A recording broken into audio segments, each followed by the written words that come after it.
Yo!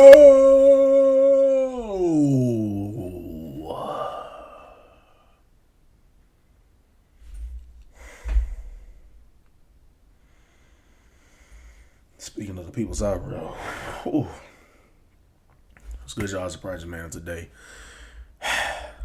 It's not that I don't have energy.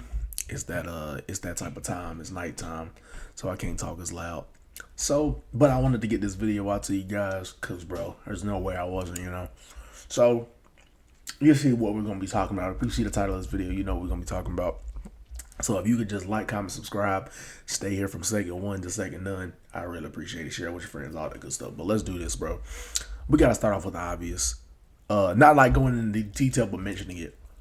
John Cena turned heel. John Cena is now a bad guy. After 20 yeah yeah yeah yeah yeah yeah yeah yeah yeah yeah yeah yeah years. 20 years of being a hero, of being a superhero, of being a babyface, of being my superhero, man. This is insane. Look, this is a cold open, and then we'll get into the actual review. I want y'all to understand. John Cena, when I was growing up during that 2011-12, where I was like, first grade, second grade, like that's when I started watching wrestling, like 6 years old or something like that. John Cena, people like John Cena, Randy Orton, CM Punk, The Undertaker was still around. Like those, Shawn Michaels had just retired. Triple H, so those were like the top names during my era. Was like John Cena, CM Punk, Randy Orton, Undertaker was still around, and Triple H was still wrestling from time to time. That was what I grew up on, y'all. So the era that everybody probably thought was the worst, the PG era. That's what I grew up on. John Cena was my favorite wrestler at that time. And that's why I always, if you have been watching the channel, I'll always, every time we talk about anything WWE related and it's Cena in it, I always usually mention that he was my childhood GOAT, because he was. Like, to me, as a kid, during my childhood growing up, that was the greatest. And yeah, he was that guy, man. And he was, face of the company. He was that guy. I grew up on the CM Punk feud that he, mainly him, because him and Orton had wrestled each other and had matches and stuff, but I mainly probably grew up on the him and CM Punk feud. And then as I got older and got back into wrestling, I watched wrestling back to actually see what really was said. Because as a kid, you don't really remember what they said, but you see who's on the screen, but you don't really remember all of who said what and what happened. But yeah, loved Cena as a kid, was my favorite wrestler as a kid. It literally felt wrong when Cena would lose. It would feel so wrong. It would be like something's wrong with the world because Cena lost a match. Like, that's how big of a Cena fan I was as a kid. So, childhood GOAT John Cena.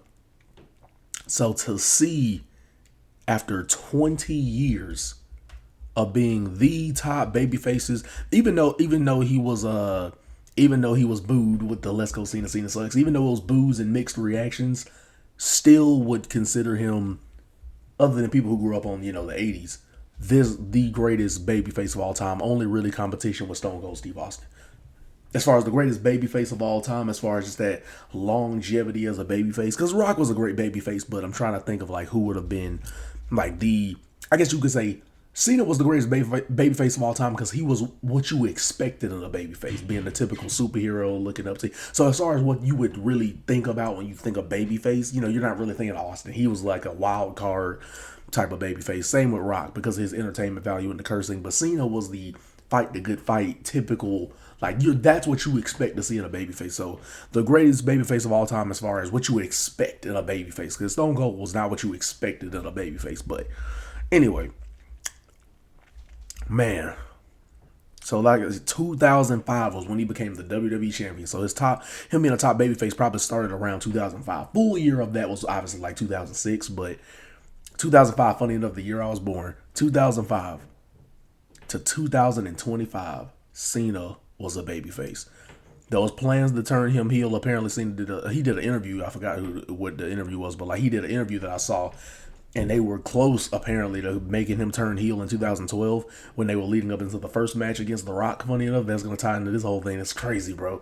But and it's my greatest of all time. As I grew up and watched some of the wrestling highlights from back in the day, I ended up saying Rock is greatest of all time. But anyway, They were gonna turn him heel, and then Vince, who was booking the show at the time, didn't do it, didn't pull the trigger on it. So we face versus face at WrestleMania 28 and 29 when they did Rock versus Cena. Even though Cena was basically the heel there, that was the closest we got to a top level Cena heel turn. Because obviously Thugonomics was when he was trying to make a name for himself. That wasn't Cena as an established world champion. He hadn't even been world champion yet when he was heel, so that one doesn't really count as much. It's like a top heel run. That's what everybody wants to see. But anyway, think about it like this. And it's funny because for those who don't know what happened, John Cena turned heel on Cody Rhodes, who is the current WWE champion. Another guy I grew up on. I remember he was a part of Legacy with Randy Orton. So yeah, it's crazy. But anyway, John Cena turned heel, kicked Cody in the balls, like square in between the legs, kicked him, low blow, and and they beat him up. But I'm gonna go into detail on it in the end of the video. But just for the cold open, this is crazy. Never thought this would happen, especially growing up on Cena and hearing people go, "Man, I wish he would have turned heel.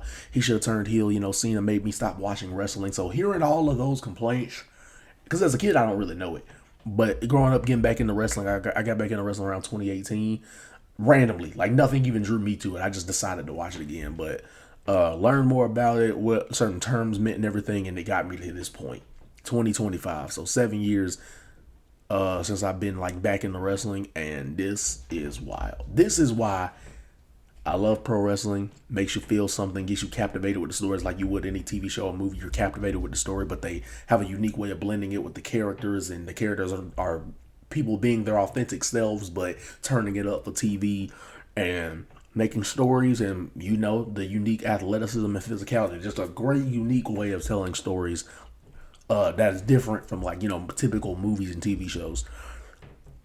So if anybody tell you pro wrestling fake, ignore them, get them up out of here, ignore them, because bro, you would have missed out on a massive moment. And the fact that I've been keeping up with wrestling for the last 7 years, and like I said, watch some stuff back from back in the day. That's why this is means so much more to me. You know what I'm saying? Like, if I wouldn't have done the history, this would have just been me coming back and going, "Oh, Cena's a heel now." It wouldn't have meant nothing because I'm just like, "Oh wow, Cena's a heel. Oh wow." It wouldn't have meant nothing. But since I've been keeping up with wrestling for the last 7 years, now it's like I know why this is a big deal. I know why this is crazy. I know why this is massive. All that, but that is the cold open. I'm sorry, long cold open. But yes, Cena turning heel is insane work. Obviously, that was the biggest takeaway of the night. WWE Elimination Chamber 2025 will go down as one of the greatest and most memorable PLEs of all time. Almost 40,000 people strong. So, yeah. Let's do this, man. I only took notes for the last match because that was the only one where, because for those who don't know, or for everybody probably don't know, I was working when all this was taking place, and I deliver certain, not like typical packages, but like packages with specific things in them for this company. I ain't gonna get into detail of what, for what and all this. And anyway, deliver some stuff. So basically, I was driving in an SUV when I was watching most of this PLE. The main event was the only one I had time to actually sit down and watch the thing. Because so I was watching the whole thing live, but when it got to the main event, that was the only time I was able to watch it without having to move, like without having to get out of the car and move there and move there. I was already back at the facility where I could just chill out and watch it. The main event was the only one where I could chill out and watch it. So everything else I was watching as I was like driving and delivering whatever I was delivering. But anyway, so basically, let's do this, man. I ain't gonna go move for move, except for the last match, because like I said, that was the only thing I was had time to take notes on, or was able to take notes on based off how busy I was. But let's do it. Started off with some lady, don't know her name, I apologize. Some girl was singing the Canadian national anthem. Don't know who she is, but she did pretty good. And sung the old Canada, you know what I'm saying? The Canadian national anthem, you know what I'm saying? Like, anyway, she did that, and then they opened the show with the Women's Elimination Chamber. It was Bianca Belair versus Naomi versus Liv Morgan versus Alexa Bliss versus Roxanne Perez versus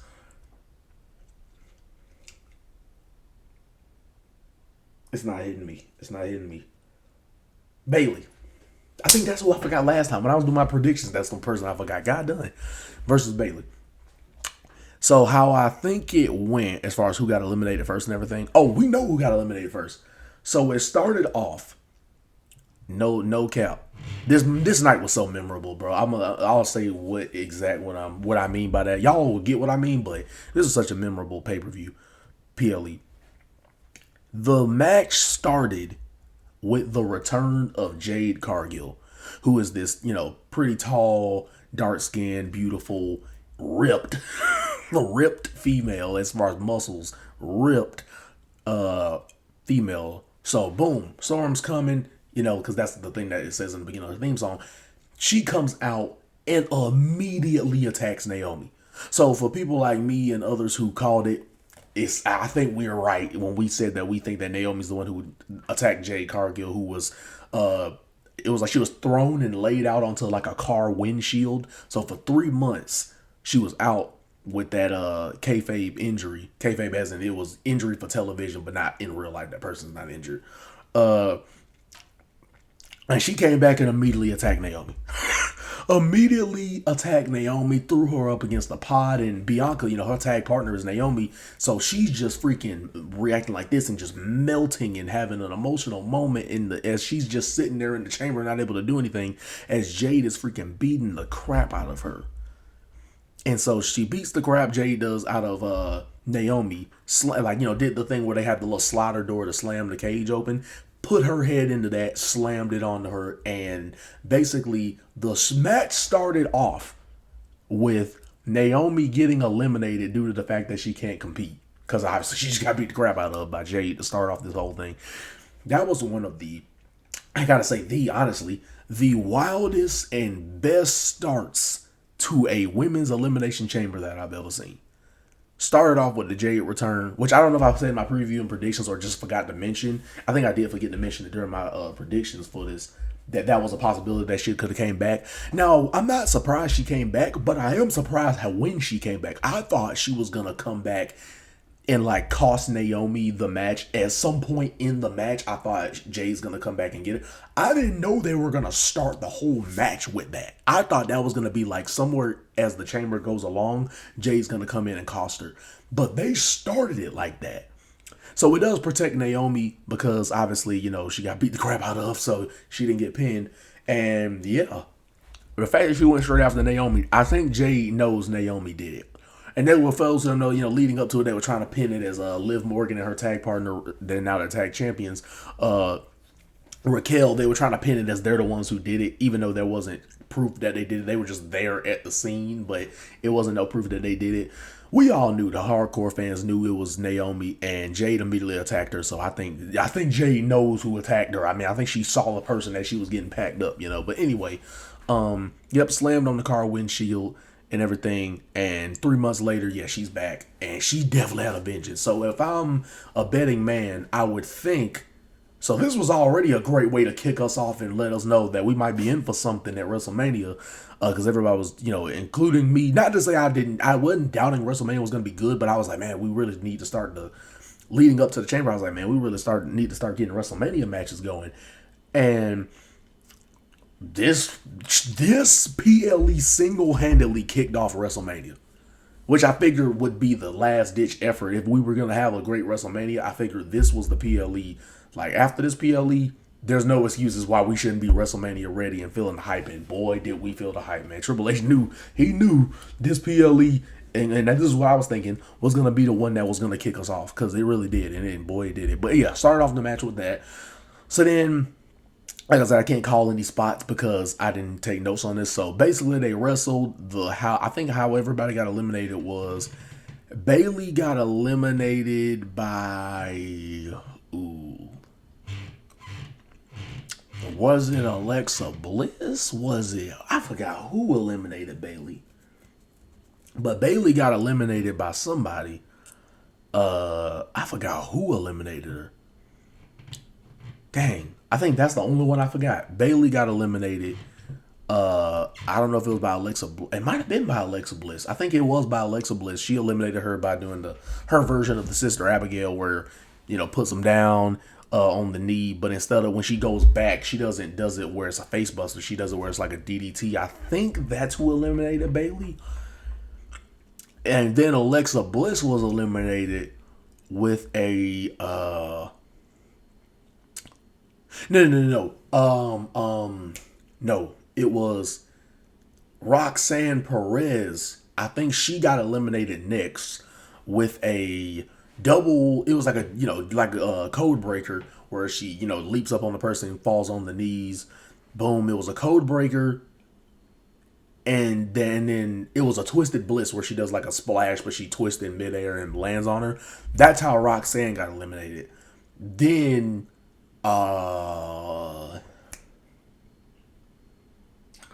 Alexa was eliminated. What did she get eliminated with? Was it like Oblivion or something? I might actually need real quick to pull up because I know people have probably already made reports on it. So I'm about to see what I'm want to make sure I get this right. So I'm looking up like basically the results of Elimination Chamber because you know what I'm saying, like, here we go. All right, let's see who got eliminated where. Let me see.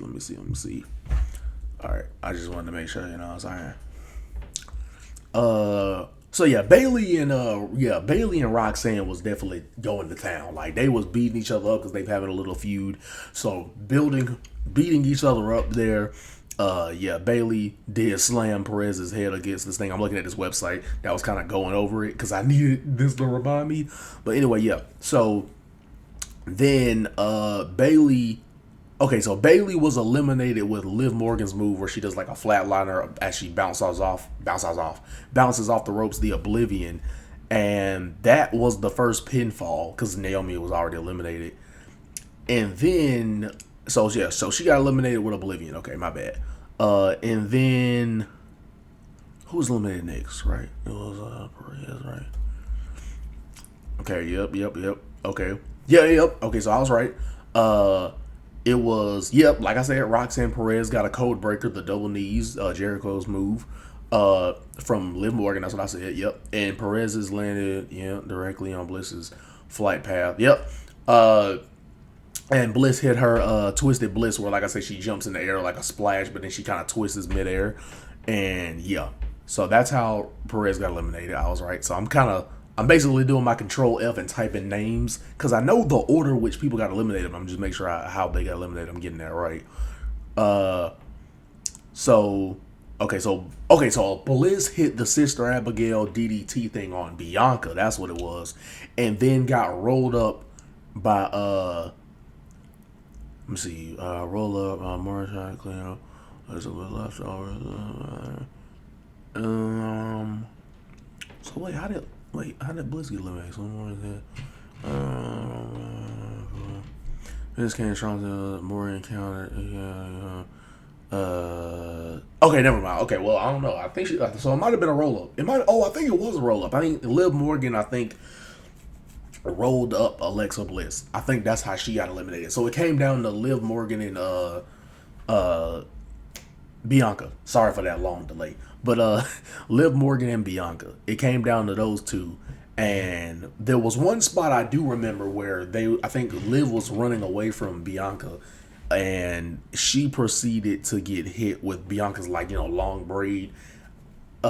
She whipped her with that braid, and boy, you heard it echo throughout the arena. So yeah, Liv Morgan definitely had a mark right there. Liv Morgan, I remember being the standout in this match as far as just the wrestling's concerned. She was definitely doing a thing, man. She's definitely improved in the ring over the years, man. It just keeps getting better and better. You can tell she's actually passionate about it and all that type of stuff. So boom, it came down to Bliss and Bianca, and it ended with Bianca hitting Liv Morgan with a KOD, her finish. And as we predicted, or as I predicted, Bianca is the winner, and we're gonna get, let's be real, Rhea Ripley versus Bianca at WrestleMania for the Women's World Championship. So basically, for those who don't know, on Monday Night Raw, after Elimination Chamber, as in this upcoming Monday, there's gonna be a match between Io and Rhea. Basically, because I'm sure they're giving us this match because they know we're not getting it at WrestleMania. So because of that, they're giving it to us the Monday after Elimination Chamber. And whoever wins that match is going to face, now that we know Bianca's the winner of that match, whoever becomes world champion, Io or Rhea, will face Bianca at WrestleMania. And we know Rhea's retaining because we know they're going to do Rhea versus Bianca. They're two of the biggest stars in the women's division, and also the biggest stars they've made in the last 5 years is Bianca and Rhea, and they've yet to do this match. And that's obviously a bigger match, you know, EST, Mommy.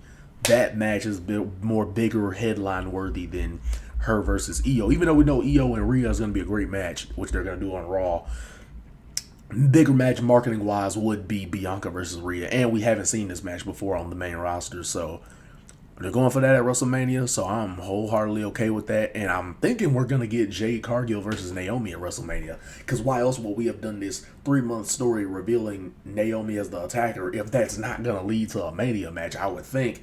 You talking about making a women's match not only for WrestleMania, but also giving a match a feud without a title. This is what we've been wanting. Females having a feud that we care about that don't involve a title. And that could be the case easily with Naomi and Jade. So hopefully that's what they go with. But overall, I gave this chamber match, I think, a 7.5, 8. Jade being there definitely bumped it up. So that's why I say maybe 7.5. 7.5, maybe 8. But nothing crazy happened in this match. Other than Jade, like I said, Jade kicking it off how she did. Other than that, nothing like crazy stunt-wise or anything like that happened in this match. That's why I didn't really give it much higher than an 8 at best. So I gave it more like a 7.5. But yeah, that's what happened there, man. So pretty good match. Nothing crazy, though. Like I said, other than Jade interfering, it was nothing crazy. Bianca, as we predicted, won that match. And let's be honest, Rhea is beating Io on Monday. So which is going to be a great match. Hopefully it main events, you know. Great, it's going to be a great match, but I think we're getting Bianca, EST, Mommy. That's going to be at WrestleMania. Rhea Ripley versus Bianca Belair. RR versus BB. Anyway, RB. Get the RBs in, and it's funny because Rhea Ripley, Bianca Belair. That's funny how that works. Anyway, so I get a match like 7.5. So by this point, I'm thinking, man, this pay-per-view started off pretty strong. PLE started off pretty strong, you know, with Jade there, but the match wasn't anything crazy, but it was pretty good. Still good for what it was. Like I said, Jade being there definitely bumped it up and made it feel more important. Now, we got Tiffany Stratton, or next was Tiffany Stratton and Trish Stratus versus Nia Jax and Candice LeRae. This match I gave like a 6 because the crowd, and we know why this match was happening. Trish was the hometown girl. You know, she's one of the greats in the females in the women's division. So they gave her this, and shout out to Trish. I mean, she can still move perfectly fine and still looks fantastic. Physically in the ring, physically and looks, all that looks fantastic. And her hometown is Toronto, Canada. So that's why they did this match, you know what I'm saying? But the crowd loved Tiffany and Trish, obviously hometown female there. And yeah, but this match wasn't anything crazy. I don't even think I need to go through anything that happened in the match. Like I said, I gave it like a 6. It wasn't anything wild to me. So yeah, they, as we predicted, got predictions right again. So now we're 2-0 on predictions in that Stratus and Stratton. Stratus and Stratton. They both have this TS initial, Tiffany Stratton, Trish Stratus, so it's crazy how that works. But anyway, they defeated Nia Jax and Candice LeRae. The reason why this match didn't have much care is because, one, you knew why it was made. And by the way, the match ended with Tiffany pinning Nia Jax, so I guess that was her win over Nia Jax. For all the times Nia Jax was beating her up, she got a pin over her. So there's that. Like I said, nothing crazy. You know, she ended with a moonsault, Nia pin 1, 2, 3. Nothing crazy. This match was, we all know it was because Trish is from Toronto, Canada, and so that's why they made the match.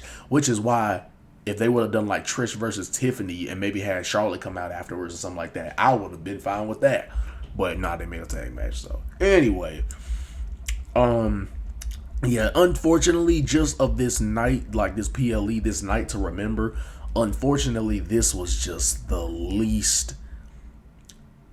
Again, the match was fine in a sense that, like, okay, sure, move for move, sure. You're like, just in general, the match was fine. Crowd liked the faces that were on the face side of things. They liked them, but it just was like compared to all the other matches, especially the next one.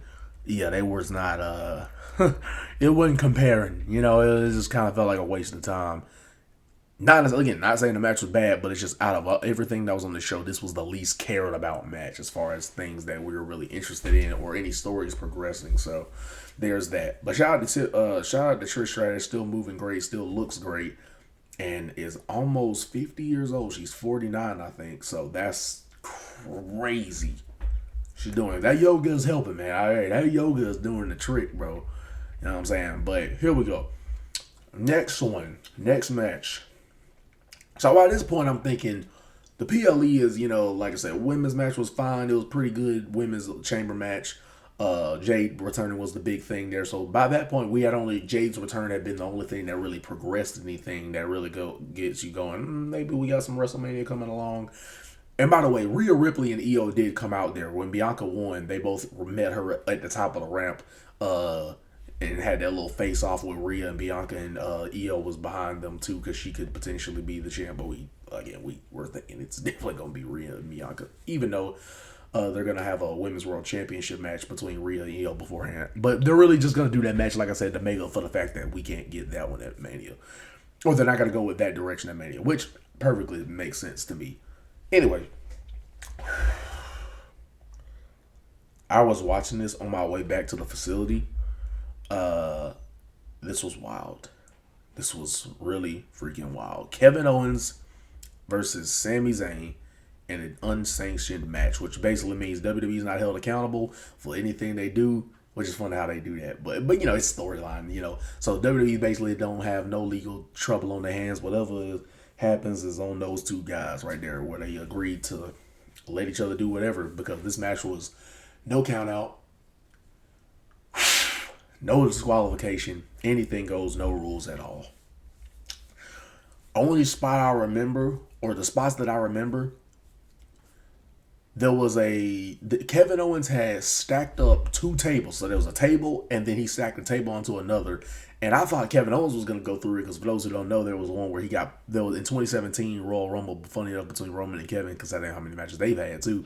Roman Reigns versus Kevin Owens. Roman delivered a Superman punch, and Owens fell backwards into some chairs. So I was like, oh, he's probably going to do something similar here with the tables stacked up on each other like that. But actually, Sami ended up being the one where he got pushed off, and Sami, flipped forward and went through both of the tables. It was a crazy spot. Then there was another one where Kevin Owens, I think, did his thing where he, you're about to superplex Kevin Owens, but then he finds a way to turn it around into where he suplexes you. And he did that on Sami. So it's like, why are we still trying to suplex Kevin Owens off the top? I have no idea. But anyway,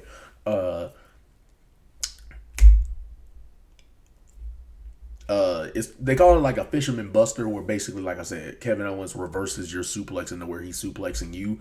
He did that to Sami through a table, and then Sami did a blue thunder bomb into some chairs. Now this is where I thought it was it. Sami delivered a blue thunder bomb where it's like a power bomb, but except he picks you up, spins you into the power bomb position, and you boom, land into a normal power bomb. And he did it to Kevin Owens into a bed of chairs that were laying flat on the ground. I thought that was it. There was a lot of near falls here. I thought that was over with. 1, 2, and he kicked out. And I'm like, bro, blue thunder bomb on the Apollo chairs. How was that not a finish? I don't know. Anyway, then Sami, like I said, I might be out of order. Sami, or if I didn't say it, I'm gonna be out of order. Sami went underneath the ring and got a chair with barbed wire wrapped around it and hit Kevin Owens, I think, 2 or 3 times in the back with it. And I'm like, bro, these guys, I knew weren't going to, because if you guys know, they're best friends, and if you've seen their indie days, any of the highlights, you know that these two guys have been beating each other up for a long time. So they were not going to especially in matches like these where anything goes, they weren't going to under-deliver. If anything, they were going to over-deliver. So they've been friends for 20 plus years on the indie scene, coming up in WWE, at the top of WWE, all those times, man, you knew they were going to over-deliver in this goddamn match. Crowd chanted, "This is awesome," 2 or 3 times. It was crazy. It was crazy. But yes, barbed wire steel chair to the back. And then what happened was I think, yeah, I'm kind of reading this new what they wrote right here a little bit. Because some of this I remember, and then some of this I'm like, oh, I need a reminder how we got to point A to point B. So yes, then Kevin Owens, after that, steel chair back, all that type of stuff. Sami Zayn, then I forgot what move Kevin Owens hit on him or something like that that turned it into his favor, but it ended up leading with Kevin Owens wrapped the chair around Sami's neck and threw him into the post twice. Where his like head is trapped into the chair, he throws the chair with his head in it up against the ring post. He did it twice, and then he delivered, I think, 2 or 3 pop-up power bombs, pops him up, power bombs him on the apron. I think he did that like 2 or 3 times. It was like 2 or 3 times, rolled him into the ring and pinned him 1, 2, 3. So Kevin Owens got the win, and we were 3-0 on predictions. Now, one could say like, really, pop up power bomb on the apron 2 or 3 times ends the match. Is kind of wild considering they took so many of these bumps through all these. Like I think they went through like 4 or 5 tables this whole match. They went through like 4 or 5 tables when because they one point and early in the match they fought into the crowd where Sami Zayn I think put him through like 2 different tables.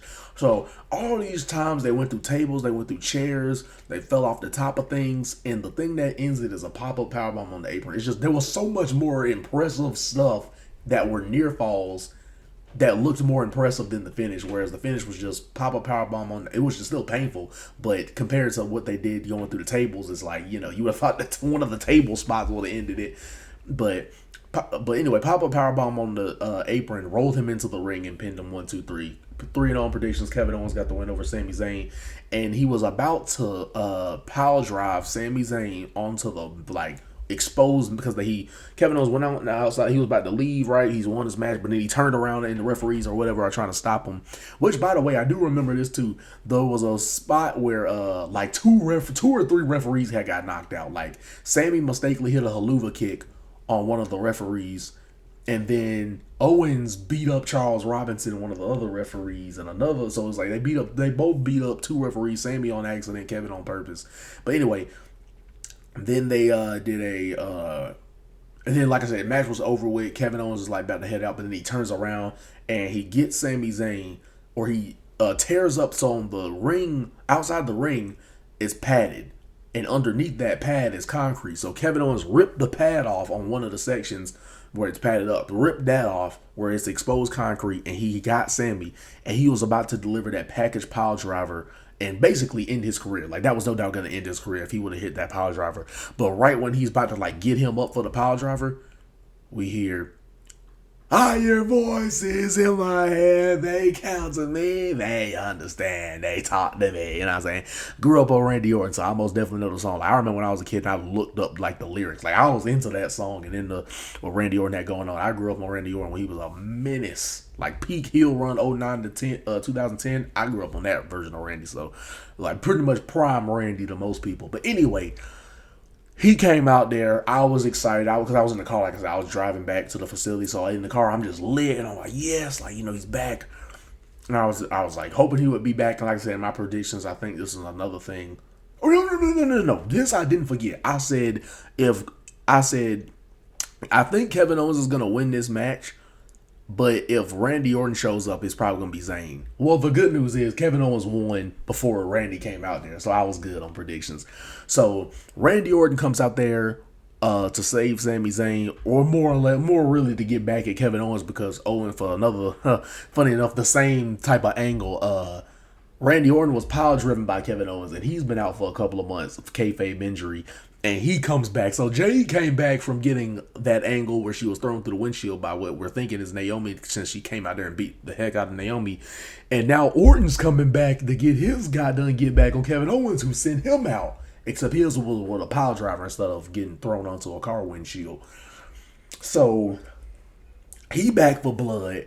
And Randy Orton, him and Orton and, Orton and Owens, Orton and Owens throw some punches at each other. And then Orton does it. He hits the RKO onto Kevin Owens in the not center of the ring, but close to the center of the ring. Hits an RKO on Kevin Owens. And he then grabbed a steel chair after he hit the RKO. He grabs a steel chair And I'm thinking to myself when he grabs the steel chair, I'm like, nah, he needs to hit that punt kick. For those who don't know, his punt kick I don't think has ever been kicked out of, and it's where he literally does a punt kick. Like he goes from one corner, runs into you, and like kicks you like he's going for a goddamn field goal, a 50, 60-yard goddamn field goal. Like out of here. And this is what he was doing during his Viper days when he was kicking Vince McMahon in the head and the whole McMahon family was getting a punt kick. Yeah, this is when he was punting Cena's dad. Like, this is when, like, that's the things that the punt kick was doing tight, you know what I'm saying? This was his, like, it's his, because the RKO is what he's known for, but I don't think the punt kick has ever been kicked out of. And also it's devastating because the man is running like he's kicking a freaking 70-yard field goal and punching your head into the goddamn nosebleed. And that's what I, funny enough, said when he was getting ready, because I figured he was going to do the punk. I was like, yeah, punt his head into the nosebleeds. That's what I said. And so he had the chair, drops the chair, and then backs up into the corner. And we know, the crowd knows, I know, he's going for that punt kick. And right as he's about to hit it, the goddamn refs got in the middle of it. And Wade Barrett said on commentary, said exactly what I was thinking. Now the referees want to, because he said now the referees want to do their job. I thought the same thing. I'm like, man, now when the guy we want to see get his get back is about to get his get back, now y'all useful. You wasn't useful when Sammy was about to get power driven onto the goddamn concrete, but now you want to step in with Orton, the bigger, more muscular guy. I mean, shout out to Orton, bro. He is bigger physically and muscularly than he's ever been. So shout out to Orton, man. He be killing it in the gym. But anyway, I delivered the goddamn punt kick, and it was great on them, right? Teasing that. It's probably going to happen at WrestleMania. You know, so teasing that, like giving, oh, you could get it, and then they take it away from you right when you think you're going to get it. So he was about to punt kick him, but refs got in the way, and Owens left the building. So this match was a 10 out of 10. It was what you would expect in an unsanctioned match. Like I said, these guys, if anything, we're going to over-deliver. We've seen Kevin Owens and Sami Zayn a lot of times, and these guys also, even though with that we've seen it a bunch of times, with that means we know they're going to deliver each and every single time. So they delivered, over-delivered. I gave this match a 10 out of 10. So many chaotic spots. One of them probably should have ended the match because that visually just looked better than what ended up ending the match with the pop-up powerbombs on the apron, which are devastating, but it's a cooler visual seeing someone go through a table and get the 1, 2, 3 than on the apron where he just rolled them in and pinned them. But anyway, nonetheless, other than that, these guys over-delivered. So by this point, I'm thinking, man, like, we got Jade coming back, Randy Orton coming, skipping. Other than the second match where that was just kind of a throwaway tag match, Jade came back, Randy Orton's back, like, and they're all, funny enough, coming back from kayfabe injuries. And yeah, okay, we're getting into WrestleMania. Like, okay, we're gonna get Randy and Kevin. I would be surprised if we don't get Naomi and Jade at WrestleMania in a match. So, and expounding on Naomi's heel turn, because we're probably going to get the footage or whatnot. But anyway, or they may play it up that, oh, Naomi saying she didn't do it, even though Jade, I think she know who attacked her. But anyway, but by this point, it's a pretty good PLE. Like, I would give this PLE at this point probably like maybe 7 out of 10. But then, so I would probably give this pay-per-view probably 7 out of 10 so far. 2 great returns, 10 out of 10 match. The tag match was kind of a throwaway match. Not their fault. It's just, out of all of what was on this card and what everybody was looking forward to and trying to get into the WrestleMania spirit, that tag match just wasn't going to do it. Like I said, not their fault. But, okay, setting up stuff for WrestleMania is great. 7 out of 10 PLE so far. But what gave it more than that was the main event match and the main event angle. Now, they were showing different celebrities. I think Nav was shown. Some football or basketball player was shown. Like, when they pan the camera to certain celebrities. And the GOAT to me of hip hop of all time was there in his hometown. The 6th guy, Drake, was there, but they with Yachty, I think. And for whatever, Lil Yachty, but for whatever reason, they never, at least I didn't see it, they never panned the camera to him. Like when they're showing the celebrities, they didn't show Drake for whatever. They showed all these other celebrities, but they didn't show Drake. And Drake is from Toronto, Canada, and that's where the PLE was, Elimination Chamber tonight. And I'm like, and I'm waiting for them to finally pan to Drake and show him to see if, see the pop that he gets, biggest, probably one of the last big time mainstream like hip hop artists of all time. Now the other guys aren't big, but he's probably the last like major. Like there's big ones, but he's like probably the last major hip hop artist, star, as far as name value and all that consistency. And they didn't pan the camera to him. At least if they did, I missed it. But yeah, dang, didn't they? I wanted to see what the pop was gonna be like for Drake when they showed him on the camera. If they showed him on the camera, but somehow they didn't. But anyway, we move on to the main event. The main event of the evening, as if I'm Bruce Buffer in UFC. It was now the men's elimination chamber match, which we knew was going to main event. And knowing what happened at the end of the match and the last thing we saw on the show as a whole, y'all, thank you for sticking with me. Like, comment, subscribe if you made it this far, man. Here we go. The main event we've all been waiting for. I'm probably not even going to get all the words I want to say. I bet you when I turn this camera off, I'm going to forget something that I want to say. But anyway, it was... I was trying to say their names in order of when they did their entrances, but I don't think I'm going to get it. Logan Paul versus Damian Priest versus CM Punk versus John Cena versus Drew McIntyre versus Seth Rollins for who's going to face Cody for the WWE Championship in the main event of WrestleMania 41. I think that actually is the order in which their entrances went. Now, this is the match we've all been waiting for. We knew this was going to be the main event, especially with Cena, his retirement tour this year, big star. And also, we still got the final boss, his segment of whether Cody's going to say yes or no to being, to selling his soul. And yeah, let's get into it. This is the one I took notes for this time, or was able to take notes for. So we started off the match with Seth and Drew. We've gotten this match a lot of times, you know what I'm saying? So basically, Logan was getting I think he was getting a "You Suck" chant and a "F you Logan." They was definitely giving a "F you Logan." So yeah, crowd was not feeling Logan. I mean, about nowhere is feeling Logan Paul, man. But shout out to Logan, man. Even if they don't like him for real, he is getting heel got done heat. No matter if they really don't like him or not, he is getting heel got done heat, and he's a hell of a athletic performer in that ring. And I forgot to mention, during his entrance, he came out in Canada with the American flag. So he really, ultimate troll, came out there with an American flag during his entrance in Canada. So that crowd booed him for that. So yeah, Logan was definitely trolling and playing up to it. But anyway, started off with Seth and Drew. And then they wrestled, and then I think, and him and Punk were talking trash too.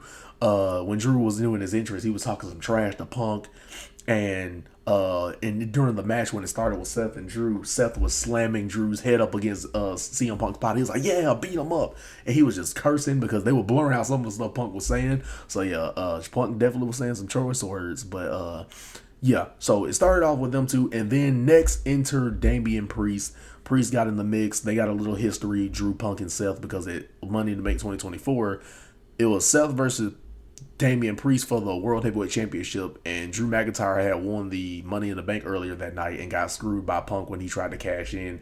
And when Drew cashed in and made it a triple threat, Punk messed it up for him, and that led to Drew having a failed cash in. So there's a little history there. And then Logan Paul enters in the ring, and he did a springboard crossbody on the somebody, went for the pin one, and then it wasn't enough. I think it may have been on Priest or Seth, and then he delivered like a standing moonsault that didn't get the 3 count. And then the first elimination, because now I'm getting to the elimination. This is what my notes have. The elimination was the first elimination was Drew McIntyre. And I'm like, man, first he gets eliminated in the Royal Rumble when we thought he was going to be one of the final 4. He gets eliminated in the Rumble by Priest, which was wild. And then there was a whole situation with whether somebody was in LA. It was, I think it was a reportedly a LA night or whatever. Somebody was getting their stuff in, the reports of that.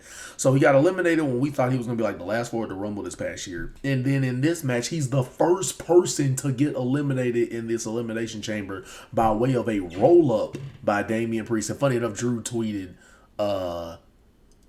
Cena's, I think he was like, Cena's a hypocrite. It was like Cena's a hypocrite, something else, and then and I lose, and it was like something about and another roll up, like losing by a roll up, because I think he got beat with a roll up from Jimmy.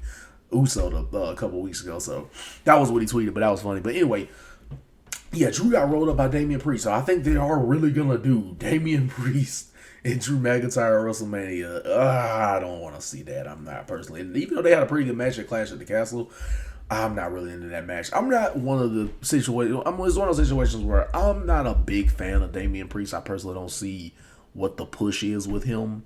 Not to say he's not talented, because he can go pretty well in the ring. He has the voice that to be taken seriously. He has the deep voice, but I just don't feel like he has that personality of a main event guy to me. Like mid Carter, I could see, but main event guy level, especially when you compare him to all the other top guys, I personally don't think he fits there high on the list. And also, when you can tell by the crowd reaction, he doesn't really, they don't look at it at that same level. Because even with Logan, he gets passionate freaking reactions from the crowd. But anyway, side note. So he gets eliminated by a roll up, and then he proceeded to Claymore kick, and I didn't blame him. I actually said, I was like, you ain't gonna lie, Drew, you gotta Claymore him after. Like, getting rolled up, bro, I know that's making you mad.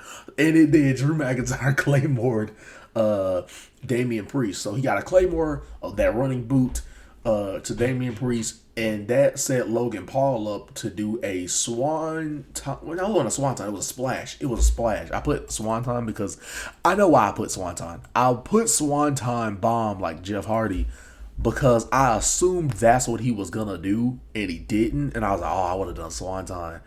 And yeah, so it was a splash. Yeah, see, I remember. It was a splash off the top of the chamber, which I knew Logan Paul was gonna do something off the chamber. He jumped he was on top of, funny enough, CM Punk's chamber, jumped off of his chamber, and delivered a great frog splash. Oh, it was nasty. Frog splash to Damian Priest, and that then was the second elimination, was Damian Priest. And then Punk's chamber opened up where Logan was ready for him. Like, he was outside of CM Punk's chamber ready to fight him. And then, Punk was like, let's effing go Canada. He said that. Like, I heard him say it. He's like, let's effing go Toronto, as he was beating up Logan Paul. And then after he beats him up and Seth is out with, I don't know what he was hit with or whatever, Cena comes in. Oh no, I remember what it was. Cena comes in as the I think he wasn't the last entry. No, Cena came in and was delivering like AA's attitude adjustments to everybody and hit Logan with like a 5-knuckle shuffle. And then Punk's pod opened up. Logan was waiting for him. Boom, boom, boom.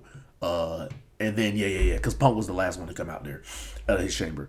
And then we got what we were waiting for. We got the Punk and Cena face off, man. This is my childhood, what I grew up on, bro. So this was surreal. They had their feud in 2011, and that was the year I started watching wrestling. So I know both of these guys from since I was a kid. So seeing John Cena and CM Punk face off, like, that was my Rock and Stone Cold as far as like the two top guys going at it, or what the fans perceived as like the top guys going at it. Yeah, that was like my Rock and Stone Cold pretty much. So Cena and Punk facing off was freaking crazy. And then I think they shook hands. No. I think Seth interrupted it first. It was that first. I think it was that first. Seth interrupted it by beating up Punk, because we know he hates Punk, right? So Seth starts beating up Punk, and then Cena pulls him off, and Punk is like, this guy's mine. You go back to Hollywood and you film your movies. CM Punk's mine, and he starts trying to beat up, and he's beating up on Punk. Cena pulls him off him again. Then Seth and Cena do a yay boo exchange where Cena hits him and the crowd boos. And then Cena comes back with a punch and they yay for him. So the yay boo exchange is what we call it. Boom, yay, boom. Go back and forth between Seth and Cena. And then we get no, wait, am I going out of order? I think I did. No, I did go out of order. Because then Punk hit a GTS on Logan Paul. That's how he got eliminated. Punk hit a GTS on Logan Paul. I think all of this happened. I think Logan was still in it when they were doing the Yay Boo exchange with Seth, and I think that might have been right after Logan got eliminated. So yeah, Punk eliminated Logan Paul, payback from when he got eliminated by Logan from the Rumble, and so yeah, GTS on the Logan Paul, he got eliminated out of this match. So yeah, then it was only Seth, Punk, and Cena. This is when it was all three of them. Seth, Punk, and Cena left in the match, and So like I said, the Yay Boo exchange and all that type of stuff. And then Cena oh yeah, then it was Punk and Seth. Or no, Seth was in the middle and Cena was on one side, Punk was on the other. Seth was in the middle, and Seth is trying to fight both of them off. He delivered like a punch to Cena or a punch to Punk and like a chop to Cena and trying to fight back and forth. But then the numbers game caught up to him, so Punk and Cena exchanged hidden punches on Seth. Like Cena hits a punch on Seth, then John Cena did it. Then Punk hit a punch on Seth, then Cena hit a punch on Seth, and they did that back and forth. And then they did a heart attack, which is a move where one guy holds the guy up, kind of like when you're about to do a liver, like a spine buster, and one person runs one set of ropes, other set of ropes, and then comes back with another set of ropes and clotheslines the guy that the other guy is holding up. So Punk is holding up Seth, where like he's hunched over his shoulder, and then Cena hits the ropes and clotheslines Seth, and right after Cena clotheslines Seth, Punk drops him down with like that spine buster like maneuver. So and the movie's called a heart attack. So shades of Bret Hart and the Hart Foundation was I think Bret Hart and who was it? It was Bret Hart and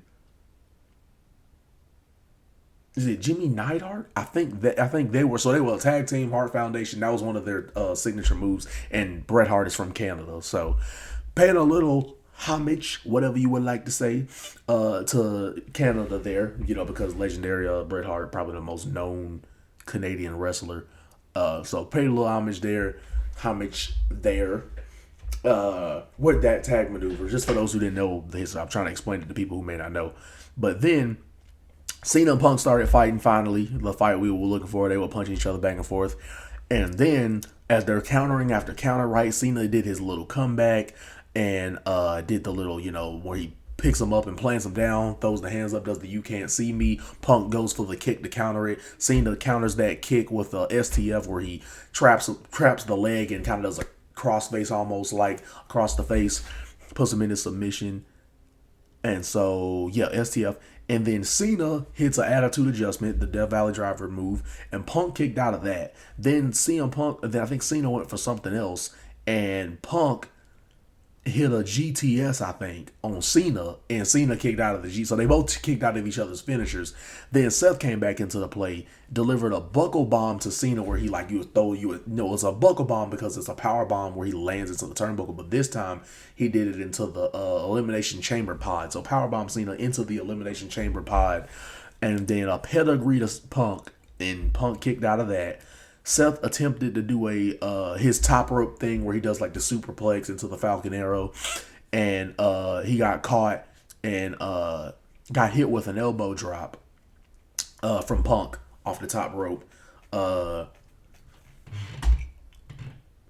Because I'm trying to think, I think the elbow drop did connect. No. I think Punk was about to hit Cena with an elbow drop, but then he jumped up and hit the double axe handle on the Seth, who was on the outside, who was getting back up, and then I think he was about to hit an elbow drop on Cena or something like that. But yeah, anyway, yeah, Seth went up to the top rope to do the superplex, got countered. I think that's an elbow drop might have came into play there. Then Seth hit Punk with a buckle bomb where he does powerbomb into the turnbuckle. Powerbombed him into the turnbuckle, hits the ropes, hits a stomp on the his finishing move, a stomp to the head on the CM Punk, pins him 1-2 and a kick out. So like Seth is hitting his best stuff on CM Punk, and Punk is kicking out. I know that was making him so mad. So then Punk hit a GTS, his finish, throw him off the shoulders, land, and hits him with the knee to the face. GTS on Seth Rollins, and then after he hit a GTS on Seth Rollins, Cena followed it up with an attitude adjustment, and then 1, 2, 3, Seth Rollins is out, and it's left to the two guys I grew up on that were the top guys, John Cena and CM Punk, were the last two, as we figured. Well, we thought this was going to be the case for the Rumble, but they said, no, we're going to save that for the Chamber to have the last two guys be John Cena and Punk. And this is where I was confused. Cena then reaches his hands out to shake CM Punk's hand like they did the first time. And I'm like, Cena, if you've already shaken his hand once, why would you shake it? In a way better me and him on timing, because he said the same thing. Like, he's like, Cena, you already got the handshake over with. Like, you don't need to be, shaking his hand again. And then, so that's what I'm saying. But yeah. So yeah, he did exactly what I was thinking. Uh, so yeah, Cena. He reached his hand out for the hands. Punk grabbed his hand and then set him up, hit him with a GTS.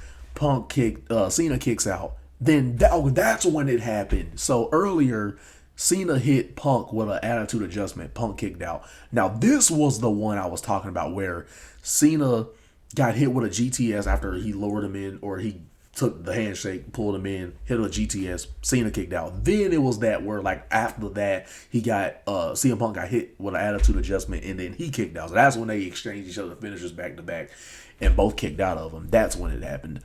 And then the match is coming to, like, we're getting deep into the matches. Great near falls here, and basically CM Punk, I think he was in a STF or something like that. Or no, it wasn't an STF. I think he hit a move on Cena. And Seth, Punk is tired. He's exhausted. He's using the bottom rope to help himself up. And right as he's about to, help himself up, Seth Rollins, who's already eliminated, comes in and hits a stomp on the Punk. And in the chamber outside the ring, there's a padded mat where there used to be like a steel vent there, but they covered it up because obviously it's just too dangerous for them, the wrestlers, to land on that steel vent thing, or that crate, whatever you want to call it. So they got it with padding. So he delivered a stomp. Seth, who's already eliminated, came back and delivered a stomp onto the padding to CM Punk. Like, the hatred is real. And then Cena capitalizes off that by, after he got stomped, I mean, he's pretty much out dang near cold. And Cena pulls him back, delivers the STF where he has him in that crossface-like maneuver. Punk is trying to, anything he can, but he just got stomped onto the floor. So he's anything he can, and Punk passes out. And that's it. Cena wins the Elimination Chamber and is going to go on to main event WrestleMania against Cody Rhodes for the WWE Championship. So then, Cena wins. I'm 4-0 on predictions. And my last prediction is that Cody doesn't sell his soul to The Rock. And what happens is Cena wins by STF. Main events, Cena's going to the main event of WrestleMania after Punk passes out from the STF. Then Cody comes out there. His music plays. He comes out there. He does, the adrenaline in them souls. Something, Cody Rhodes. And so he does the whoa with the crowd. And as he's now in the center of the ring, does the second whoa with the crowd. And Cena and Cody, they're basically kind of giving a little talk there with no microphone, saying, honor the face, boom, boom, boom. It's going to be great, right? Face versus face, right? Cody looked up to John Cena. He wanted to be the John Cena like babyface. For the modern era, and Cena's right there in the ring, so you got that face versus face match. The current big time face of the company type baby face, other than Roman, face of the company like baby face with the last face of the company they had, which was John Cena. So of the previous generation was John Cena, who I grew up on. Then so they were like saying honor the face, it's gonna be great. And enter my boy. Sorry for it. It's not I'm picking my nose for booger. It's like a little scratch right there. But anyway, then we hear my boy, the GOAT, my all-time GOAT, top guy of all time, favorite wrestler of all time, who I feel is the greatest of all time, all that, comes out there. If you smell what The Rock is cooking, we hear that, but instead of going into his usual music, it then right after the If You Smell What The Rock Is Cooking transitions right into Fiend. You know what I'm saying? I be using that for the beginning of my Fiend by Travis Scott plays, and I use that for my intro. Whenever I do live streams, I use that as my intro music. So cool to see Travis Scott, man.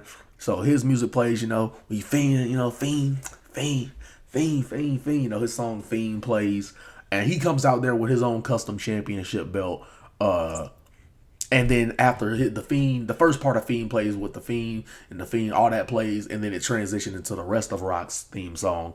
And so Rock and Travis Scott are walking out there together. Now you're thinking, okay, Travis is probably going to go in the crowd now. No, Travis Scott was there the whole time. From like Rock walking to the ring, getting inside the ring, like Travis was with him the whole time. So Travis was wanting to be in on this segment. He didn't want to just sit and watch. He wanted to be in on the segment. So Travis Scott and The Rock make their way to the ring. They're getting in the ring. So it's Travis Scott, even though it's not going to be as important.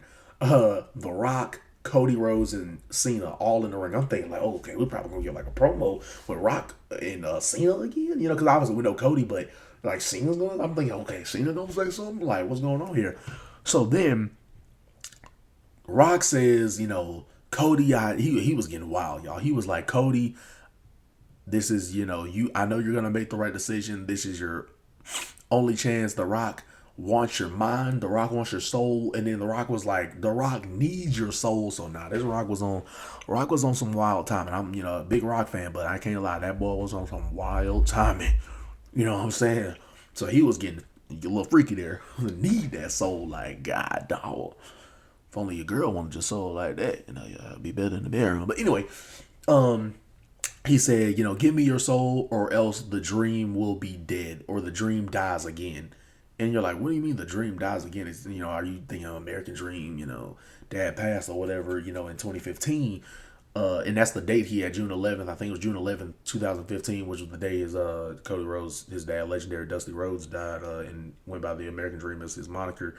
And so you're thinking when he said the dream dies, and you're like, I guess that he could have been talking about the dream of like being The Rock's champion, like, having all the money, the fame, do whatever dates you want to do. You can have it all. You can have it all. You could be something more than just the champion for the people, basically. Be The Rock's champion because you can get all his fame. And by the way, before this, they did a highlight package just showing all The Rock's success, like with the Moana 2 and all these like movie sets he's been on, all these accomplishments he's had. So they're building this up like, yo, Cody and 600 million followers across all his social medias combined, like they were building this level like, Cody, how can you turn this down? Look at how much The Rock has accomplished. And basically Rock saying he wants all those accomplishments, the followers, the fame, the movies, the part-time schedule, all that for you, Cody, to be bigger than just, the WWE universe, So says the dream will die, and Cody said that I gave, Rock, I think he said, Rock, I give you my all, I give you my soul. Or he was like, you have it all or whatever. And The Rock said, but I given my soul to this ring and to these people a long time ago. So he said, my soul already got taken, by giving it into this ring and giving it to the people a long time ago. So he said no, but so I was popping on predictions because The Rock did not get Cody's soul. Cody's didn't say, he said no, but he didn't say the word no. He said no, but in a different way. He said, instead of just saying flat out no, and I'm like, okay, Cody, a flat out no would suffice, but Cody didn't. He just wanted to disrespect the final boss, which I knew was going to be a mistake. He said, go fuck yourself. That's what Cody said. That's his words, not mine. Cody said that to The Rock's offer, him having his soul. He said, go F yourself. That's what he said to The Rock. And, it's big moment. Everybody's going crazy. I'm going crazy. Like, God, dog, he said it. Like, it's like that, Cody, God, dog. Oh, look, my soul belongs to the Lord. You know what I'm saying? My God, Jesus Christ, Lord and Savior, which I'm going to, have church tomorrow and everything. Or today, technically, with this timing. But anyway, dang, it's going to be a long video. But, then we get it. We get the unexpected. John Cena is cheering him on like, yeah, you ain't gonna sell your soul. Because, Cena's, the part of the people. He's all about the people as well. So he's like, yeah, you're chanting and boom, boom, boom. And then he, daps up Cody Rhodes and he hugs him. And then as Cody is hugging The Rock, Cody is hugging Cody. Cody is hugging John Cena as they're cheering for him not selling his soul. And then as Cena is Cody is looking this way as they're hugging, right? Obviously, when you're hugging, you're looking opposite direction. Cody's facing that way. Cena's facing this way. And this way, where Cena's facing, is where The Rock is. And Rock does the slit of the throat like that. And I'm thinking, now, people thought the heel turn was happening there. I actually thought it was him saying, like, yo, Cena, you're cooked, bro. Like, you out of here. That's what I thought it meant. So I was like, oh, what is he going to do to Cena? But nah, Cena, I didn't really pick up on this as I was watching. Cena had that serious face. And he pushes back Cody Rhodes. He's like, oh, man, it's a low blow. When they pat you on the shoulder, in wrestling, if they pat you on the shoulder, a low blow's coming. So he patted him on the shoulder and does the unthinkable. The heel turn happens. Cena turns heel, kicks Cody in the balls, and sells his soul to The Rock. He literally did it for The Rock. If you know the Rikishi line for their storyline back in the day, and when Rock made fun of him for it, he sold his soul. Cena sold his soul. The unthinkable happens. Freaking crazy. And Cena busted Cody open by hitting him with the WWE champion. He hit him with the WWE championship. He hit him with the microphone, like the WWE microphone, and he hit him with, I think it was Dusty's watch that Cody had, his dad Dusty. Dusty's watch. And Michael Cole was saying it was brass knuckles. And I'm like, that's why I was confused, because I was like, wait, what? And then I found out, oh yeah, it was Dusty's watch. So just more story there. And bam, hits him in the face. They bust Cody Rhodes open. Travis Scott even got involved a little bit. He slapped him. So Travis just wanted to be there. And then we end off the show with The Rock having the weighted belt, tearing apart Cody's, got done button up shirt, and he whips him up like maybe 4 or 5 times with the weighted belt, and had his blood. Where he took his blood and put it all over the belt that says Cody Soul and has the June 11, 2015 date of his father passing, unfortunately. And yep, whipped him with the weighted belt. Cena hit him with Dusty's watch when he wrapped around his fist and punched him and all that. And then Rock and Cena and Travis Scott all walk out of the ring. Rock's looking back at Cody, says he's bloodied up and smiling. He's smiling at it. And Cena just has that serious face the whole time. And we go off the air as far as the PLE is concerned, because then on the press conference, they had the press conference open for Cena, and he still has that mean look on his face. And Cena gets the mic, takes it off of the little stand, and drops it. Doesn't say a word. Holds the mic for about a second or two, drops the microphone on the table, and walks out. Which is great, because why would he want to give his explanation on the press conference, But that is pretty much as far as notable thing, because Rock had a little thing, but he didn't really say. He was just kind of going over a little bit how they thought of it, but we don't want to get into the behind the curtains. But anyway, that's how we went off the air, as far as the PLE is concerned and things to note. So after all of this, with the Kevin Owens match, I think that bumped up the PLE to about an 8 out of 10, 8 to 8.5. With the men's match, which was pretty good, probably maybe match wise, probably 8.5 out of 10, pretty good match, 8 to 8.5 out of 10 match, especially with the ending with Seth. Maybe they're going to do Seth and Punk in some way. Maybe they do Seth, Punk, and Roman. Maybe that triple threat we hear in the back actually does happen. So I'm thinking, as popular opinions going around, I'm thinking that Punk is going to be the one to sell his soul. But y'all, we ended up getting John Cena selling his soul to The Rock. Last thing I'm going to say here, and I'm out of here. This makes so much sense because of 3 reasons off the top of my head. There's multiple, but 3 off the top of my head. Number 1, John Cena has been a babyface for 20 years. As I just said, 20 years. Why would we need to see him as a babyface for this last run when we've had 20 years of John Cena as the top babyface of the company? Vince didn't want to turn heel. They came close to it a little bit in 2012. They didn't do it. Cena even said he had a new theme and attire and all that stuff ready, and he was ready to do like the complete opposite, right? He does give up, right? He starts tapping out. He doesn't have any hustle. He's lazy. He doesn't have any respect for anybody, and he doesn't show any loyalty. Like, he was going to be like just anti-Cena, complete opposite.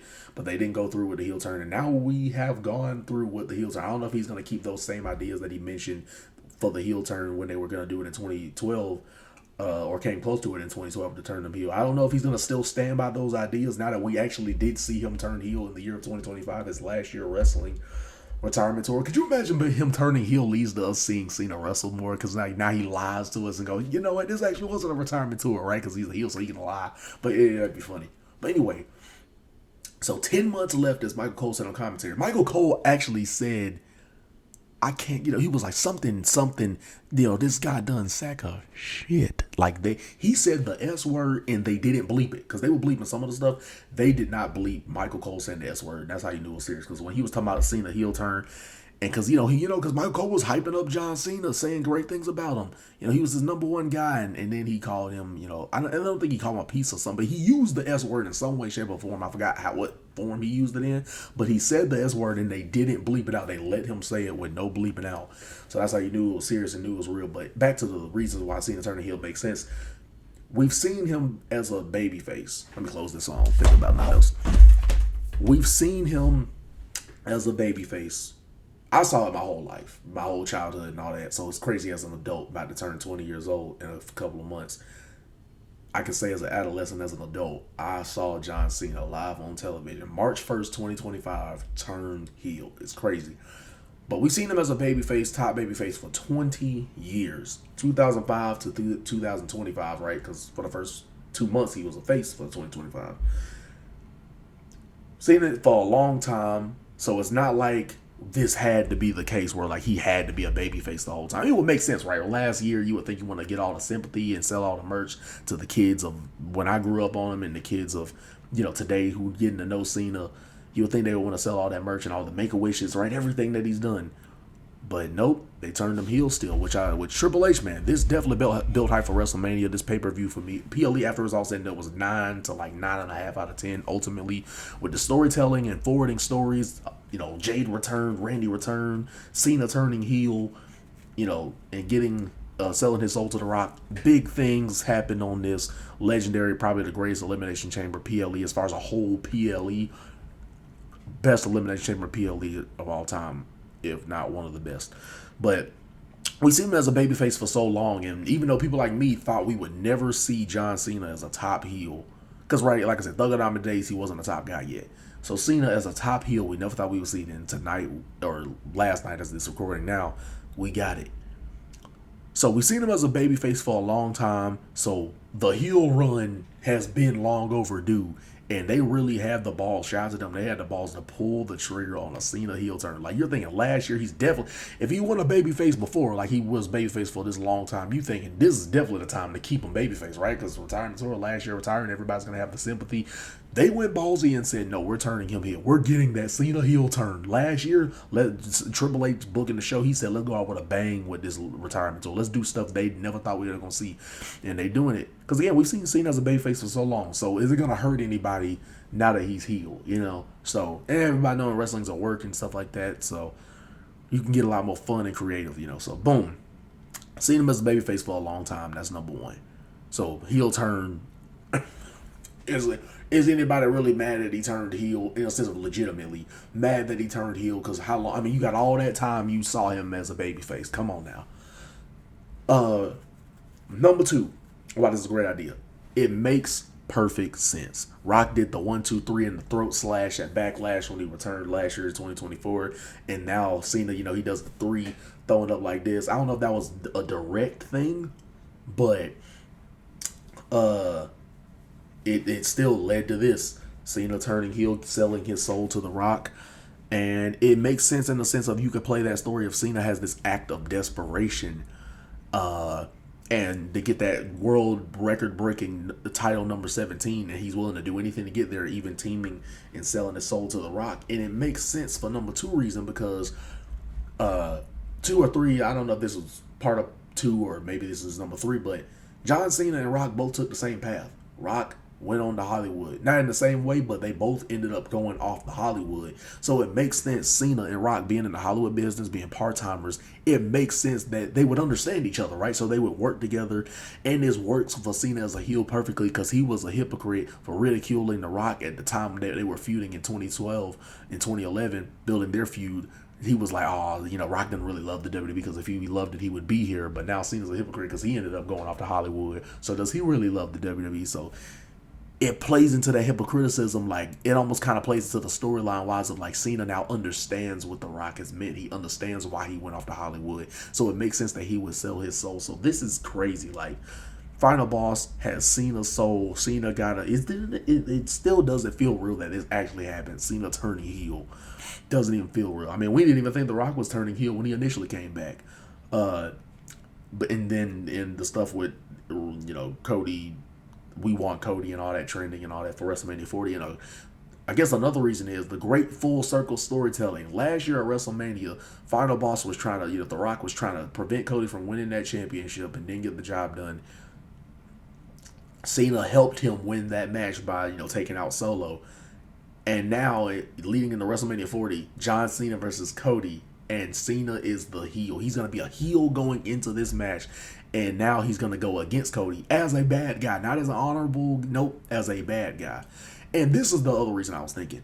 We already know the modern day babyface, the like dawning of the new era, modern babyface is Cody Rhodes. So because Cody Rhodes is the new John Cena as far as like the new top babyface, with all this and with the charity work and work being the workhorse, being the top ultimate babyface WWE champion, face of the company, whatever, he already has that spot. So there is no need for us since Cody already has the spot as the top babyface and face of the company and champion alongside Roman Reigns. There's no need for a John Cena to still be a babyface, especially after we've seen him as a face forever. There's no need for a Cena to be a babyface anymore. They already got Roman and Cody, who are like the face of the company, and Cody being the WWE champion. So they don't even need Cena to be they already have their next top, superhero like babyface, top guy babyface in Cody Rhodes. So there is no need for a John Cena to be the top babyface. He had his 15 years to be the top babyface for the company. 10 plus years he was the babyface, top guy, superhero like babyface of this company. So I'm looking forward to it. Cena's already got dates lined up for March. I think like 3 or 4 dates in March for SmackDown. So Cena a heel promo is really gonna happen. And this is almost kind of like NWO, like Hogan being a face for so long, he turned heel, and that went crazy, changed the business. For better or for worse to some people, WrestleMania 17, Stone Cold, biggest babyface, he shakes hands with Mr. McMahon and uses his help, essentially sells his soul, funny enough, shaking hands with Satan or whatever JR coined it as at the time, is what Austin and McMahon did at WrestleMania 17. So these are all big moments that happen in wrestling history and like revolutionary heel turns.